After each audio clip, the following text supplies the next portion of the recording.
지난 27일부터 내린 폭우로 압록강이 범람하면서 북한 자강도 등이 엄청난 피해를 본 바 있는데, 위성사진을 통해 확인을 해본 결과 아예 지도가 바뀌었다 할 정도로 그 피해가 심각한 것으로 보입니다. 흙탕물 천지가 된 북한의 수해 상황을 Y타임스가 짚어봤습니다. 지금 시작합니다.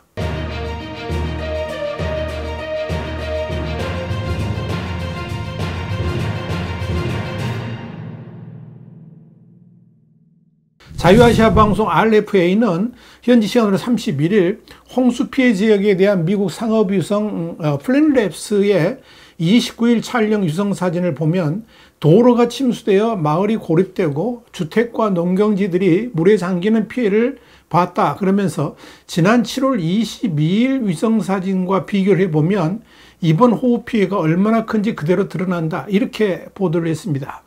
특히 29일 촬영 유성사진을 보면 농경지와 일부 주택이 물에 잠겨 보이질 않고 마을 안쪽까지 도로가 흙탕물로 뒤덮여 있는 것을 확인할 수가 있습니다.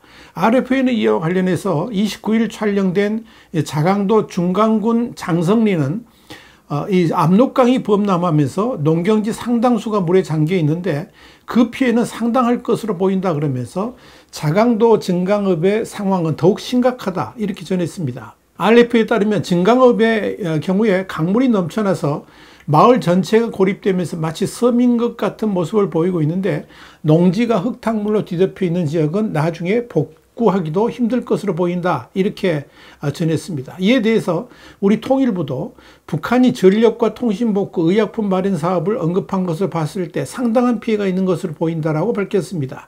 통일부는 1일 수해를 잊기 전인 올해 5월 8일 북한 압록강 위화도 일대를 촬영한 사진을 공개했습니다. 통일부는 조선중앙통신과 노동신문 등이 지난달 29일과 31일 공개한 해당 지역 수해 사진과 비교를 해봤을 때 신의주와 의주 일대를 강타한 폭우의 침수 피해 규모를 어느 정도 가늠할 수 있다 그러면서 위화도 북부는 압록강이 범람하면서 건물이 들어선 일부 구역을 제외한 주변 지역이 모두 침수됐는데 올해 5월 녹색이 선명한 경작지는 자취를 감췄다라고 밝혔습니다. 노동신문이 이를 공개한 수해지역 사진을 보면 김정은 위원장이 수해지역을 찾았을 때 탄 것으로 보이는 전용 열차도 보이는데 이 철로가 수해로 유실된 모습도 확인해 볼 수가 있습니다. 특히 위화도 중심부 마을을 촬영한 유성사진에는 주택 수백 채가 경작지에 둘러싸여 있지만 수해 사진에는 논밭은 보이지 않고 주택의 지붕 일부만 나타날 뿐입니다. 여기에 대해서 통일부 당국자는 우리 측 유성 이미지 분석 결과 현재 평안북도 신의주시 위화도 전체, 의주군, 자강도 만포시까지 침수가 식별됐다 그러면서 정확한 피해 규모 파악을 위한 분석을 진행 중이다 이렇게 말했습니다. 그러면서 상당한 인명피해가 발생했을 가능성이 있다고 말했습니다. 이와 함께 양강도 해산시도 상당한 수해 피해를 입은 것으로 보입니다. 북한 전문 매체인 데일리 NK는 31일 양강도 소식통을 인용해서 해산시 전역의 수해 피해가 심각하다 그러면서 해산시 외곽 지역의 피해는 말로 형용하기 어려울 정도이며 사망자도 다수 발생했다고 밝혔습니다. 이번 북한 지역의 대홍수는 그야말로 긴박했고 또 주민들을 혼돈으로 빠뜨렸던 것으로 보입니다. RFA는 또 다른 기사에서 북한 신의주, 의주 침수 지역 주민들이 헬기로 대피하는 과정에서 감나가는 재봉기와 TV 등을 버리고 맨몸으로 헬기에 타야 했던 것으로 알려졌다 이렇게 보도하면서 압록강 하류 여러 섬 주민들이 안전하게 대피한 것은 정말 다행이지만 이들은 집 재산을 하나도 건지지 못했다라고 전했습니다. 압록강 하류에 북한이 소유한 섬이 10여 개 되는데 주민이 많이 사는 대표적인 섬은 비단섬, 황금평, 유초도, 유화도 등이 있습니다. 이 중 비단섬을 제외한 나머지 섬은 신의주에 속해 있습니다. 이와 관련해서 RFA 소식통은 압록강 섬마을은 다른 농촌보다 생활 수준이 매우 낮다 그러면서 육지와 연결된 다리가 전혀 없거나 교 하나가 있어 육지로 오가기 불편한데 이마저도 국경 경비대가 지키고 있어서 외부 사람이 마음대로 들어가지 못한다라고 이렇게 설명했습니다. RFA 소식통은 이어서 대피할 때 일부 주민들이 텔레비전, 재봉기 등을 짊어지고 떠났는데 도시와 달리 한적한 섬마을 농촌집에서 텔레비전과 재봉기는 제일 값이 나가는 소중한 물건이라 그러면서 침수된 섬으로 직승기 그러니까 헬리콥터가 날아오자 주민들이 만세를 외쳤는데 하지만 군인들이 배낭 같은 간단한 짐 외에 부피 큰 물건은 직승기에 실지 못하게 했다 이렇게 말했습니다. RF의 소식통은 2010년에도 압록강 섬들이 모두 물에 잠겨서 인명피해와 재산피해가 컸는데 이번에도 사망한 사람이 여러 명 되고 재산피해도 막대한 것 같다라고 강조했습니다. 또 압록강 하류의 일부 섬은 지리적으로 그러니까 북한보다 중국에 더 가깝게 붙어 있다 그러면서 항군평이나 유하도의 경우에 중국으로 대피하는 게 더 쉽고 편한데 숱한 주민들이 중국으로 대피하는 것을 막기 위해서 비행기를 동원했다는 주장도 있다. 이렇게 언급했습니다. 지난 7월 29일에 이어서 조선중앙통신이 31일 그리고 노동신문은 8월 1일 이 김정은의 수해 현장 시찰 사진을 대대적으로 보도하는 배경에는 그만큼 북한이 수해로 인해서 혼돈 상태에 빠져 있음을 보여준다. 이렇게 설명할 수가 있을 겁니다. 31일 조선중앙통신이 공개한 영상을 보면 김정은이 구명보트를 타고 수해 현장을 시찰한 장면을 볼 수 있습니다.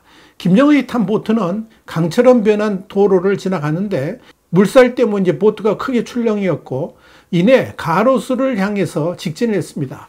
김정은은 나뭇가지를 피하기 위해 급하게 고개를 숙였고 옆에 앉은 간부는 김정은 쪽으로 손을 뻗으며 그를 챙겼습니다. 이 동영상과 함께 공개된 사진을 보면 김정은이 돌아본 마을 대부분이 아예 지붕까지 잠겨있는 모습을 확인할 수 있습니다. 노동신문에 의하면 김정은은 홍수 피해 현장에서 간부들 향해서 큰 물 피해 방지 대책을 전혀 세우지 않아 재난적 상황을 초래하고야 말았다 그러면서 주요 직제 일꾼들의 건달 사상과 요령주의가 정말 심각한 지경에 이르렀다라고 질책을 했습니다. 이후 김정은 전용 열차 내부로 보이는 곳에서 정치국 비상대책회의를 열고 물난리 책임을 물어서 사회안전상 그러니까 경찰청장이죠. 그리고 평북 자강도 도당위원회 책임비서를 교체했습니다. 이번 수해 피해와 관련해서 조선중앙통신은 압록강 하류에 있는 평안북도 신의주시와 의주군에서 폭우로 4,100여 세대 그리고 농경지 3,000 정보를 비롯해서 공공건물과 시설물, 도로, 철길이 침수했다라고 밝혔습니다. 눈여겨볼 것은 김정은이 연일 수해 피해 지역을 시찰하면서 현장에서 복구 작업을 진두지휘하는 듯한 모습을 연출하고 있는 것은 우선적으로 이번 수해로 인해서 북한의 민심이 흉흉하다는 것이고 이런 모습을 연출함으로써 김정은의 인민사랑을 의도적으로 보여주려는 속셈이 있는 것으로 판단됩니다. RFA는 이와 관련해서 평안북도의 한 간부 소식통 신변안전뉴스 익명을 요청했는데요. 이 소식통을 인용해서 29일부터 텔레비전과 노동신문에 집중폭우로 침수된 마을과 논밭 등이 사진으로 보도되고 있다 그러면서 유엔을 비롯한 국제사회에 수해 지원을 요청하려는 것으로 보인다라고 설명했습니다.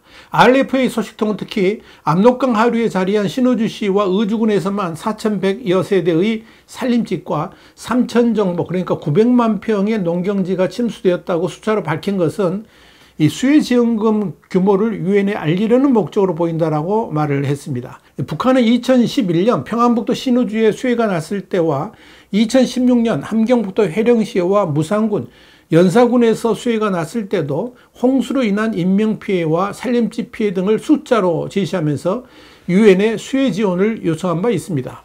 이와 관련해서 평안남도의 이 RFA의 또 다른 소식통은 최고 존엄 그러니까 김정은이 비를 맞으며 집중폭우로 침수된 신의주와 의주군 섬에서 수천 명의 사람들이 직승기로 구출되는 모습을 지켜보는 사진이 텔레비전으로 보도된 것은 이례적이라 그러면서 특히 김정은이 구명보트를 타고 물에 잠긴 지역을 시찰하는 사진은 위험을 무릅쓰고 수재 현장을 돌아보면서 가슴 아파하는 인민의 지도자로 보이지만 일부 사람들은 왜 저렇게 사진을 찍나라고 말하고 있다 이렇게 지적했습니다.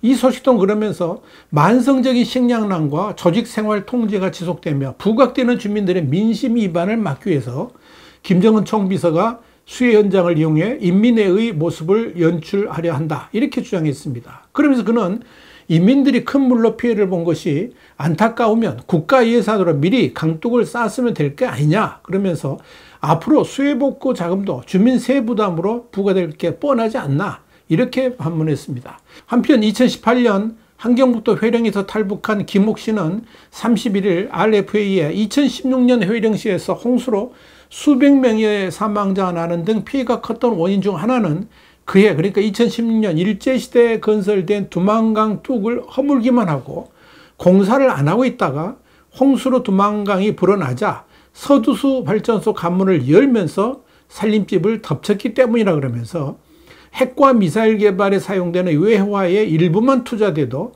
심각한 홍수 피해는 줄어들 것이다. 이렇게 말했습니다. 이번에도 마찬가지입니다. 김정은은 수해 현장을 직접 챙기는 모습을 연출하면서 고위 간부들을 질책하고 또 경질까지 한 바 있는데, 이는 고위 간부들에게 이번 수해의 책임을 전가함으로써 민심을 달래려는 의도가 다분히 담겨 있다고 볼 수 있을 겁니다. 문제는 지금부터입니다. 아직까지 이번 홍수로 입은 피해 규모와 사망자 및 실종자 수 등이 밝혀지지 않고 있지만 그 실체가 드러나면 북한은 또 한 번의 충격파가 덮쳐올 것으로 보입니다. 현재 구체적인 규모는 알 수 없지만 통일부 관계자는 이번 홍수로 인한 사망 및 실종자가 최소 1,100여 명에서 1,500여 명에 이를 것으로 추산합니다. 특히 이번 홍수 피해 지역에서 구조 작업을 무리하게 강행하면서 헬리콥터가 추락하고 또 구조대원들도 사망한 것으로 알려지면서 그 후유증도 만만치 않을 것으로 보입니다. 또 다른 문제도 있습니다.